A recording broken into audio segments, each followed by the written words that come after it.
Welcome back, everybody, to another episode of the JMO Podcast. I'm your host, Tayler Michels, and our guest this week is Jeff Enzminger of Bismarck, North Dakota.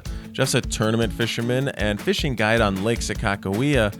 On this podcast, we talk about Jeff's fishing career that includes a great story and new ways to catch big fish on Lake Sakakawea. A lot to enjoy and a lot to learn on this week's podcast.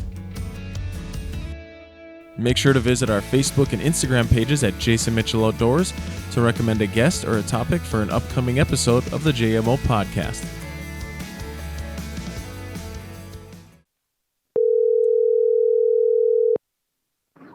Hello, Taylor. Jeff, man, how's it going? Good. Can you hear me good? Yeah, Jeff, I can hear you just fine, man. Thank you so much for taking the time to do this.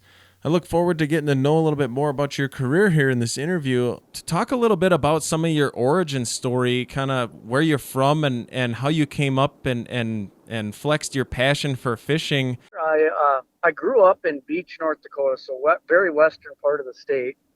Not a lot of fishing opportunities, but the opportunities we had were like shore fishing, small lakes and things like that. And then when I moved to Bismarck for college, and once I got to college and started shore fishing from the shore on the river, and always had a deep passion for fishing. I didn't know that it would include $90,000 boats someday, but kind of grew up, fishing and always had a passion for it. And it just seems to keep growing, and all the tournament, the accolades with tournament and guiding and things like that. It just, it all stems off to a guy that loves to fish. And it just, it just developed into a tournament career and guiding and stuff like that.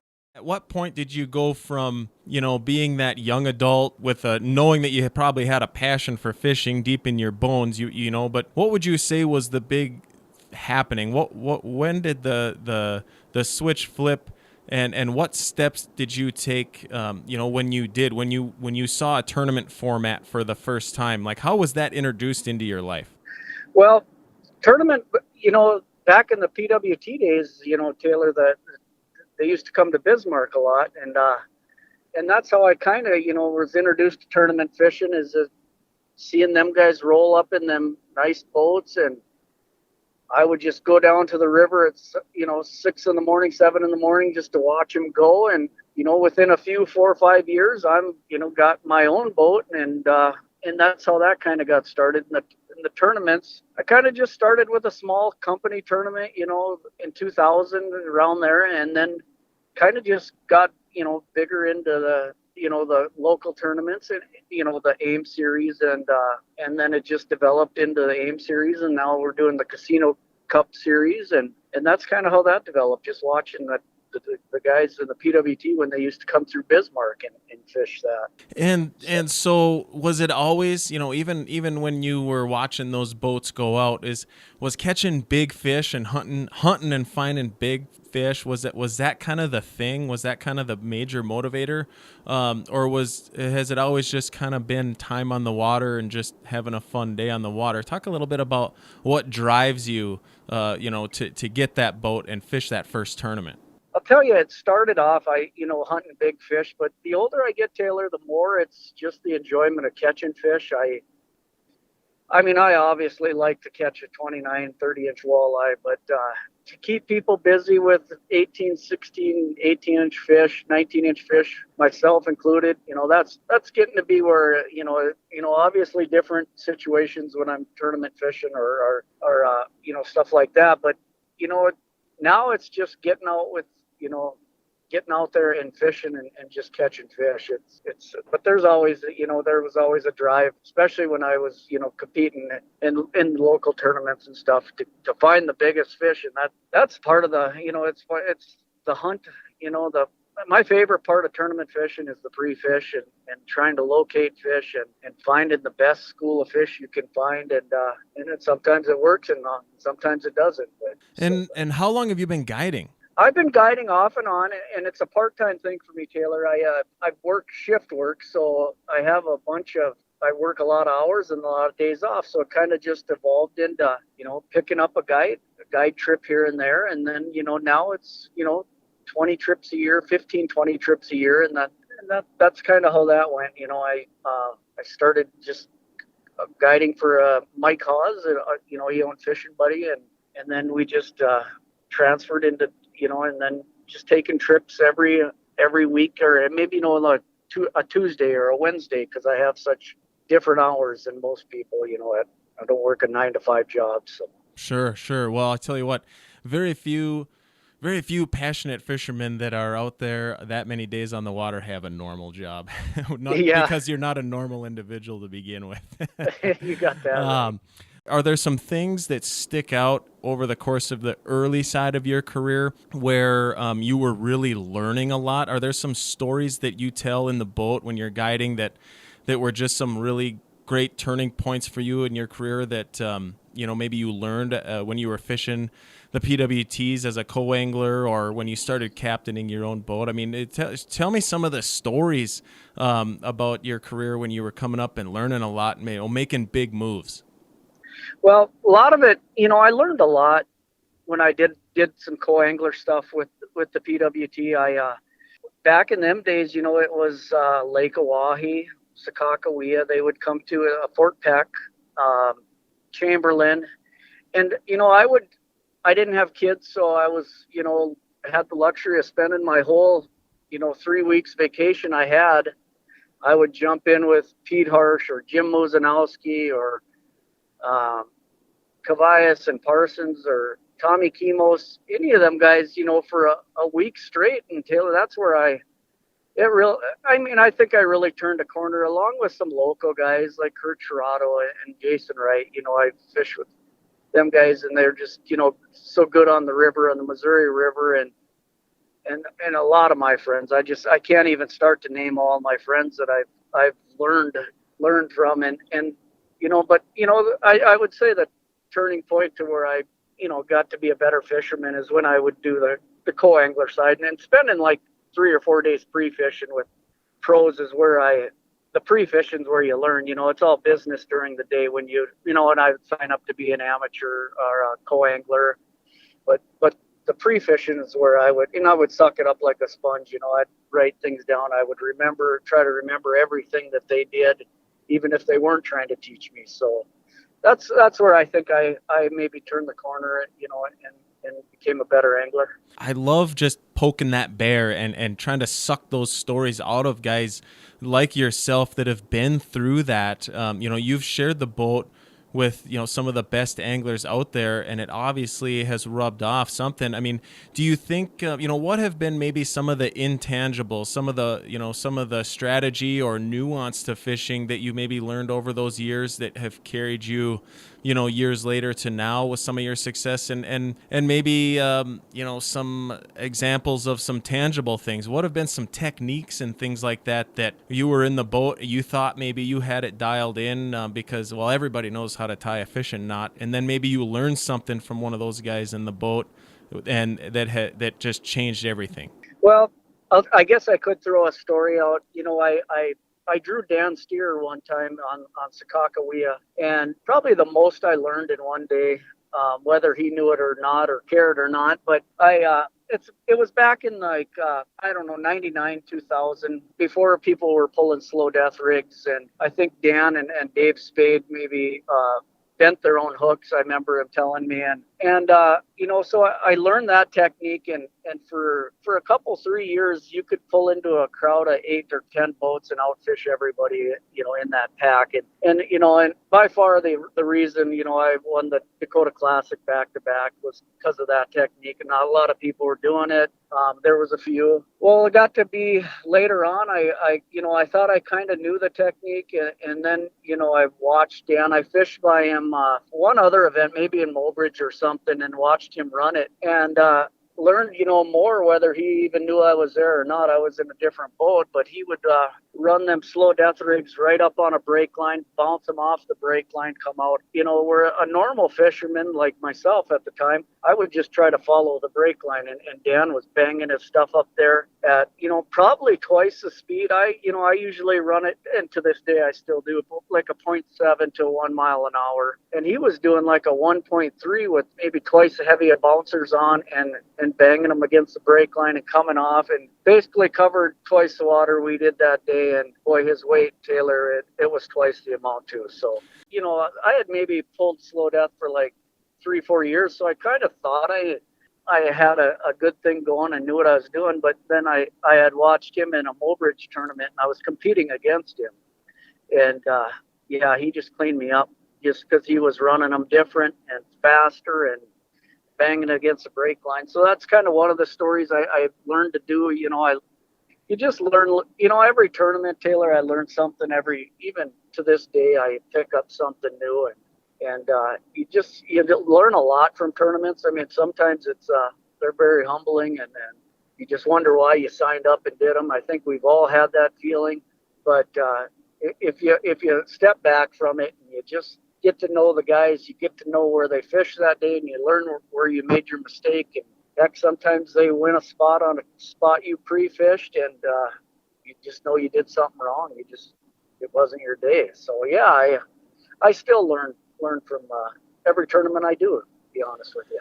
I think that is such an important trait. It's such an important message. If somebody is just too proud to learn from a loss, that you got to work on that, or you're not going to progress. I mean, some of the best fishermen that I've been fortunate enough to collaborate with, working the job that I do, it's so consistent. The best guys say what you just said.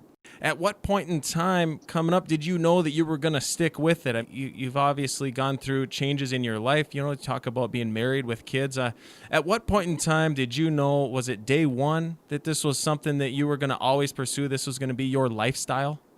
Yeah, Tayler, I don't get a choice. It's so deep in my soul, fishing.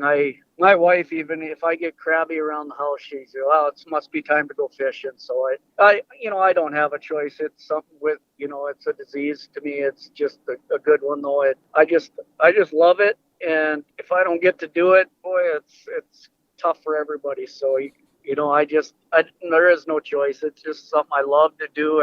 And fortunately, my kids love to do it too, so that's been huge and made life a lot easier. So they come with quite often. I love it. That's great. I can see how that would be. Sometimes, some days when the going gets tough, and you think, "Oh, why did fishing choose me?" Because I clearly wasn't allowed to choose it, because it's just in me. Yeah. Yes. Man, let's keep moving. I got some notes here. You know what it takes to win a tough tournament on, for example, Lake Sakakawea. Over the years, you've won. You've had some wins. You've had some tough losses. Now, how that's evolved and what you think it takes to win. Okay, when I started, Tayler, it was I remember you just couldn't go out without having reef runners out. People were just dominating reef runners, 30 foot of water, 26 foot of water, mostly up in the Van Hook area, but a lot around Indian Hills. And that went, it seemed like to me, for 3-4 years, not to say you sure can't catch them on them anymore, but then it kind of evolved into lead core and smaller baits. They would people run lead core, with number 5s or 7s down, and get them down there. And then that kind of, I don't know if I want to say pooped out, but you just don't see many wins on reef runners or lead core anymore. And then, in 2000, 2002, slow death, it was just dominating. I mean, you couldn't, Lake Oahe and Sakakawea. I mean, a lot of tournaments were won on that presentation. Just the way it was. And then, now I'm seeing, like, the last 5 years, jigging wraps. I mean, it's pretty neat to, you go out there and you see people that you would never expect to see, like grandpas and grandmas ripping jigging wraps. You see it all the time on the East End, especially. And I think that they're still obviously very effective. And the Governor's Cup, early or mid-July was one on Jig and Wraps last year or 2 years ago before it was canceled this year, but 2 years ago. And, so we're learning that maybe, it's not just a fall thing, and now I'm seeing present, including ourselves,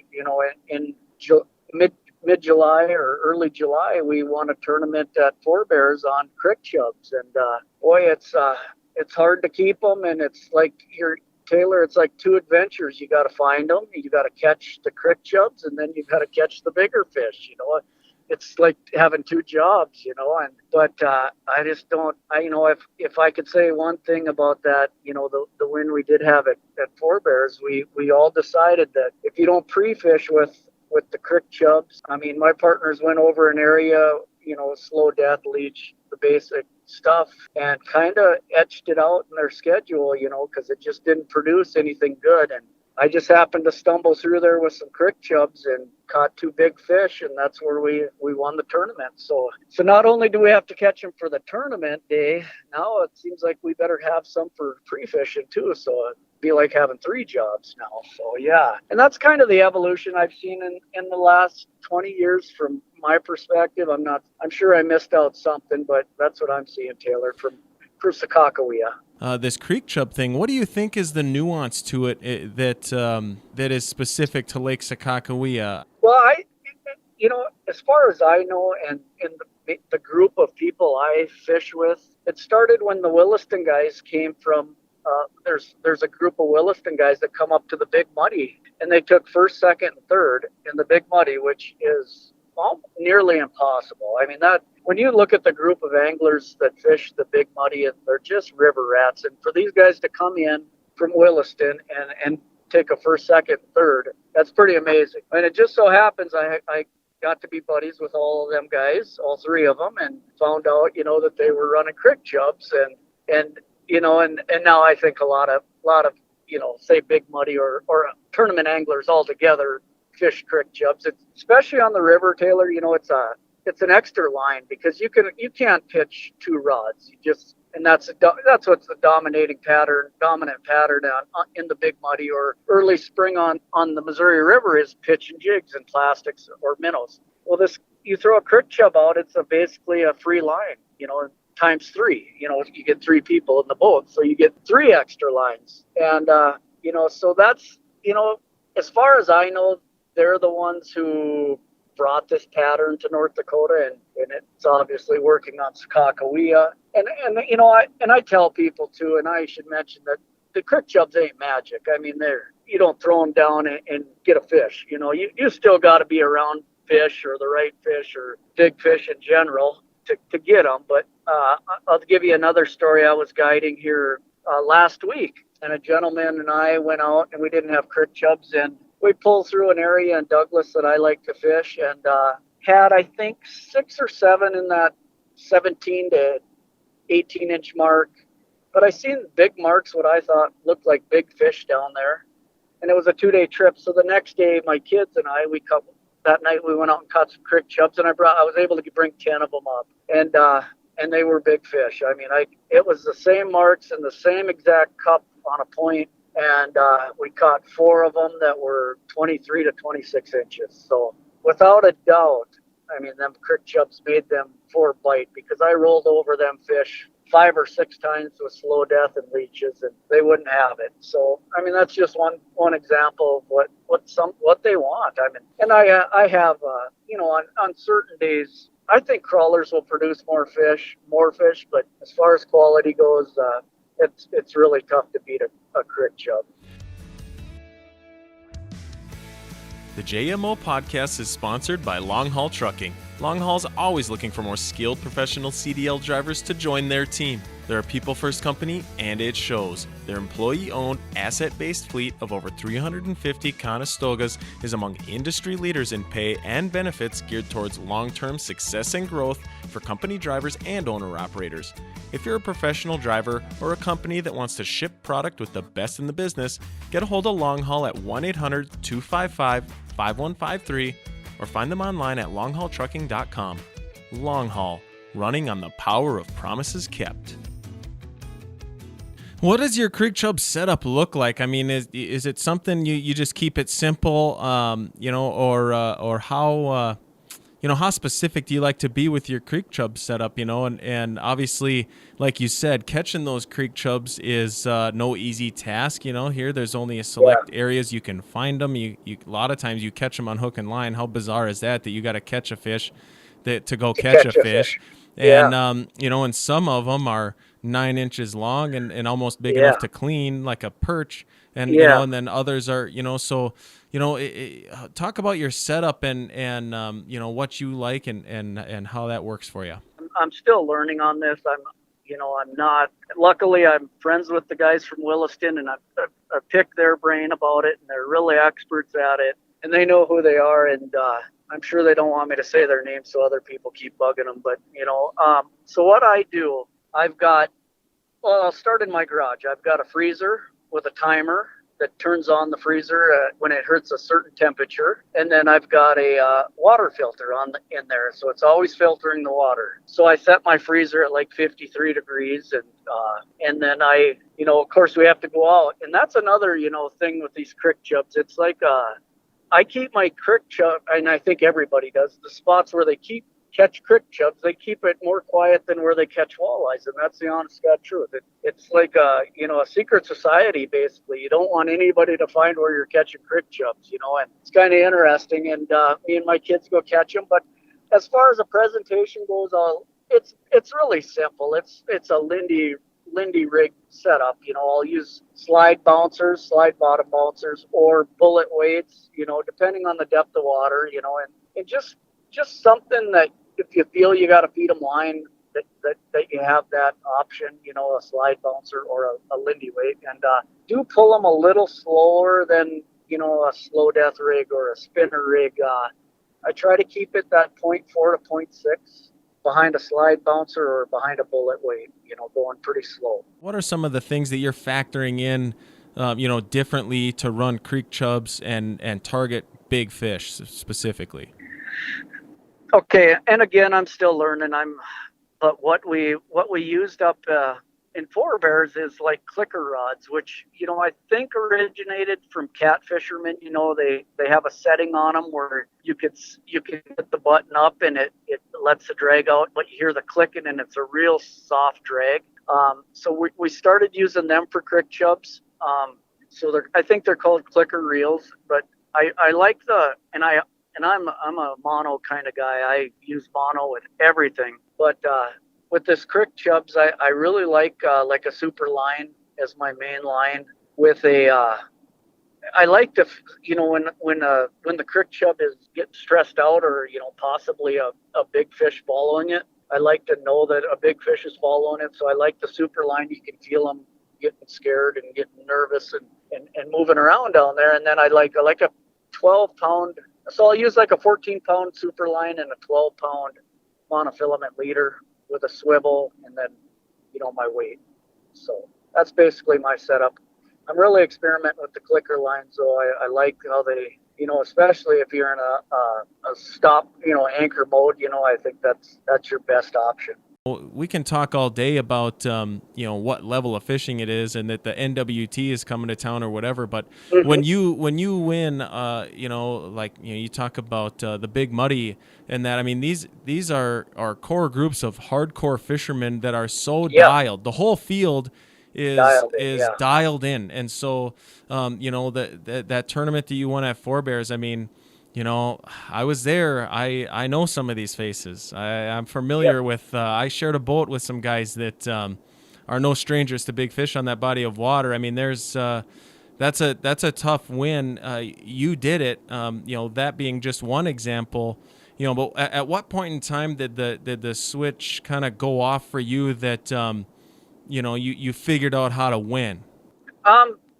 Well, first and foremost, Taylor, I couldn't do it without my partners. I mean, they're as good or better fishermen than I am. So, I mean, I certainly can't take all the credit for it.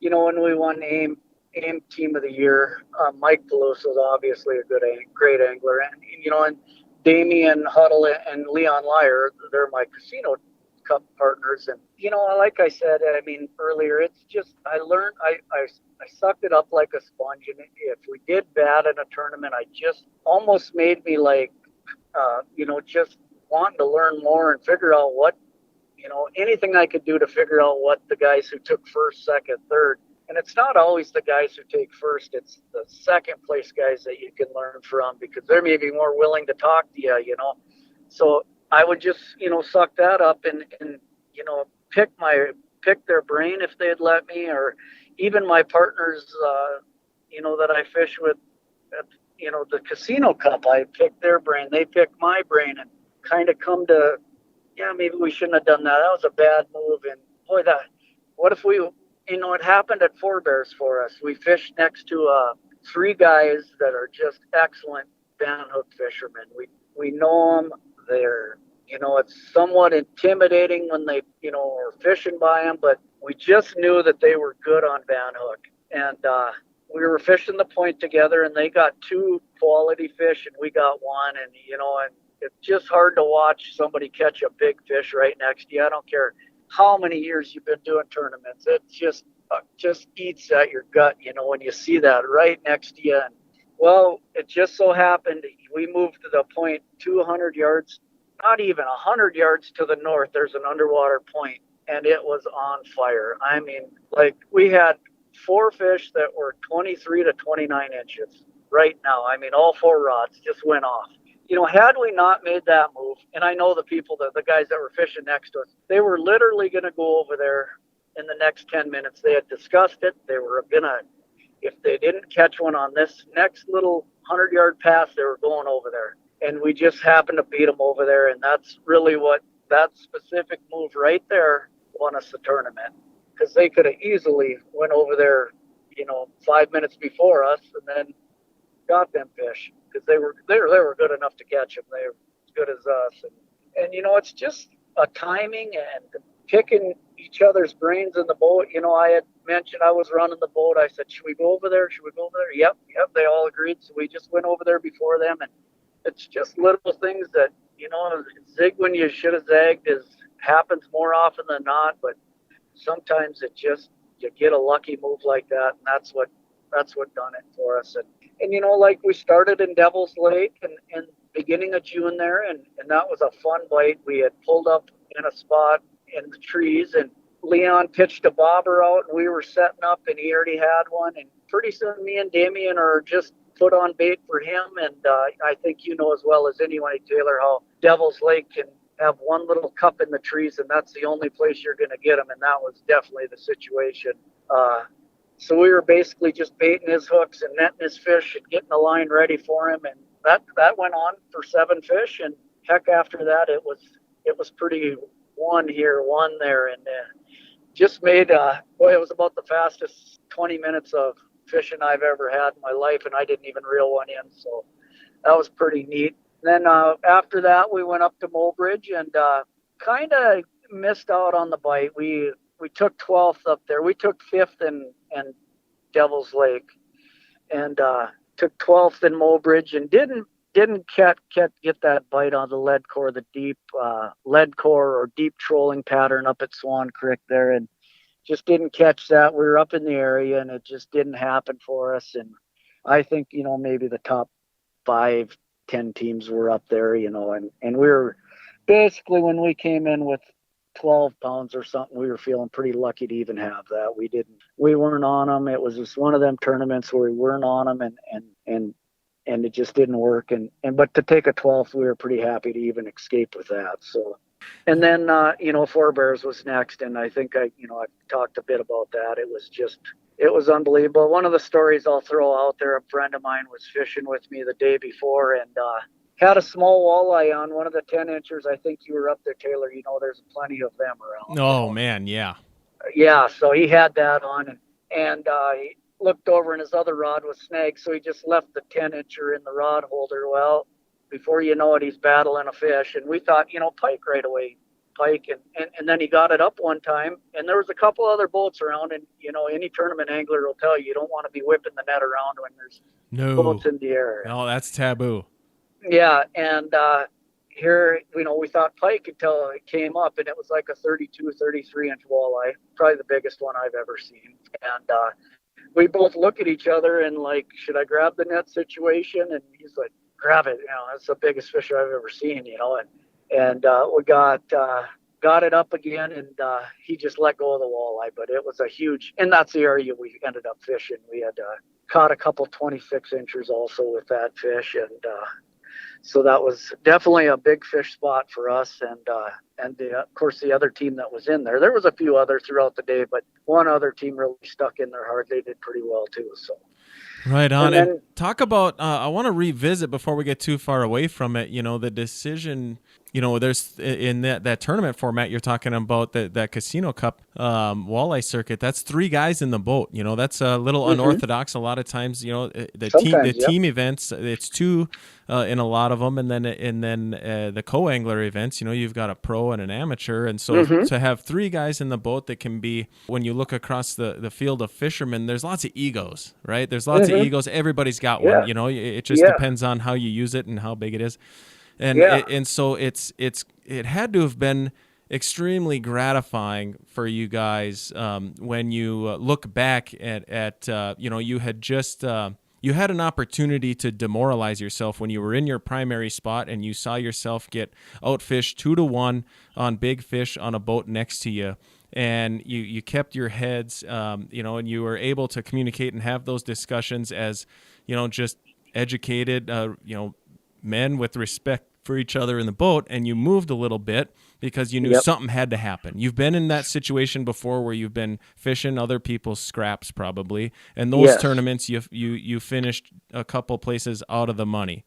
And so you knew what it meant at that point in time when they netted that second fish. I kind of want to dig deep into some of the emotion of that and how your experience, all 3 of you, how your experience came out to really get you to that next spot. Because whether you're too humble to admit it or not, it's easy to see that you did that. I mean, that was a skill level of decision making that put you on those fish.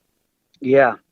It was just, you just you got to wait for your bites, Taylor, and that's just the way it is. And I think all of us are seasoned enough, and especially with this, these 2 guys that are just okay with waiting for our bites, and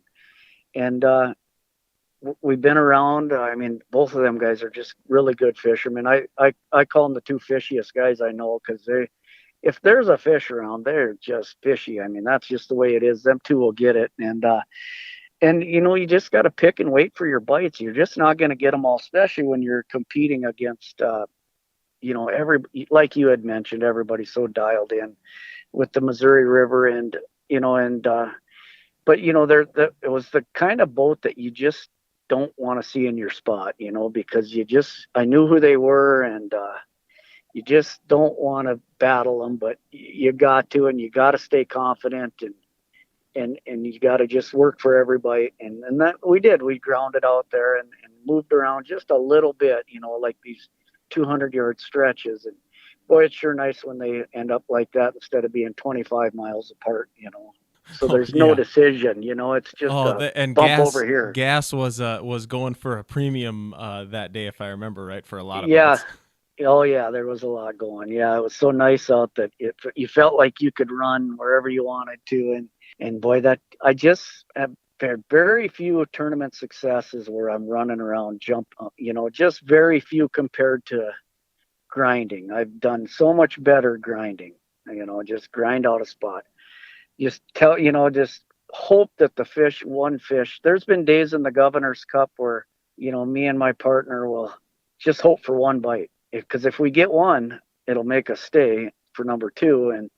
And if we come in with 6 in the spots we fish in the, weeds or whatever we're fishing, well, we're going to do okay. If we just want that one bite to keep us there, Yeah, yeah. And what would you attribute that to? I mean, there's a lot of different opinions or nuances to that. I hear a lot of guys just talk about philosophies that moving around just means your lines aren't in the water. And so if you look at it mathematically, the longer your lines are in the water and the more lines you have in the water, the better chance. I mean, what would you say when you see your successes being patterned as being the spots where you knew there was big fish, so you ground them out, versus hopping around on spots. What would you say for you and your successes that would really describe that? Well, to me, Taylor, I've done very good running 30 miles one way and in grinding out a spot. And so when I say hopping around, that means, boy, if you see me jumping from point to point to point, it's just probably not. It's a bad sign for me. You should be, to me, time in the, lines in the water are important, but if you got to run 30 miles for the best fish, then you just got to do it. But of course, I wish they were all 4 miles away, but there never are. Not too often, except maybe in the Governor's Cup, because there's a lot of bay fishing going on there. That's one of them. But even for like forebears, I mean, it's a 30-mile run to Van Hook. So you just got to make that run, and hopefully the fish keep you there. I mean, that's basically what determines everything, is if the fish are there and if they're biting. I mean, if they're there, I'll stay, even if they're not biting. If I can see them on my graph, I honestly will stay there and grind and grind and grind and try different directions, run my baits northwest, east, south, just up and down. And if I'm still seeing them on my graph, I'm still going to be there. I don't give up on them. It's when I don't see them on the graph, and then I've got issues. I'm probably moving. So yeah, that's kind of my philosophy on specifics of when you do find fish and you're fishing them for the tournament. Right, because ultimately, it's easy to say, but when you're in the moment and you got to make those decisions, it's not that easy. But if they're going to weigh 5 fish, that's all you got. You only have to catch 5 to win. Yeah, it's huge. I mean, the difference between 5 and 6 is a big deal, and I think younger tournament anglers don't realize that, but it's a big deal. I mean, 5. There's spots where I can only catch 2 fish. I mean, that's just the way it is. There's not many more there, especially when you're talking creeks and creek channels and stuff. There's just not many there. So when it's a 5 fish, then it's like, well, I know I can get 2 out of this bend in the creek, or 2 out of that, bend in the creek. And when it's 6, it's like, man, I don't know if I can, I'm going to have to try, but I don't know. I might have to go hit a point in Douglas to get my 5th and 6th fish. I mean, that's just the way it is. And in the Governor's Cup, we've took 3rd and 4th and been up there a lot. But it's just if there's any grinder, it's definitely the Governor's Cup. It's tough. It's July, and it's usually 95 and no wind. And it's just a tough deal. But so that's usually my hardest one. But my partner in that one, my cousin, he's a grinder too, so it works out pretty good. Yeah, and that's so important. I mean, even just to enjoy a day of fun fishing, you got to have people in the boat that you can spend some time with, because it's a long swim to shore, Yeah, it's a long day if they ain't enjoying themselves or not confident in the in the presentation you're using.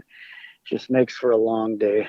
And it's gotten to be, Taylor, there's only certain people I fish with, and they're so used to me and I'm so used to them, and it just works out better, besides the point of doing well. It just, if anything else, you're going to have fun in the boat. So yeah, well, let's round this out and just kind of contrast exactly what we've been talking a lot about some tournaments and tournament success and philosophy. I'd like to have you promote your guide service a little bit. Talk about some things that you've really enjoyed about the change of pace of guiding that contrasts some of your weeks of tournament fishing and pre-fishing, and what you enjoy about guiding, and what your guide business is and what the future looks like for you.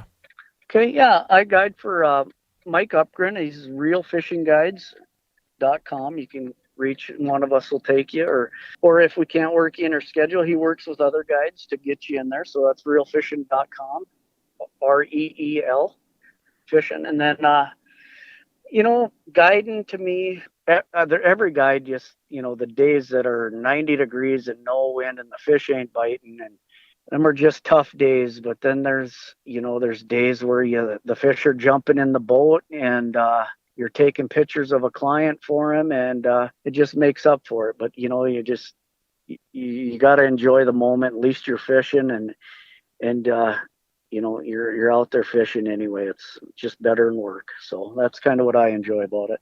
Thank you so much for the time, man. I will let you back to it, Jeff. We've been I've eaten up your whole drive. You're probably sitting in your driveway, and your dog That's and right. Kids are staring out the window waiting for you to come in. That's all right. Well, thanks, Tayler. I appreciate it, and I had a lot of fun. All right, man. Well, I'll catch you down the road for sure. We'll see ya. Okay, bye, Tayler. Later.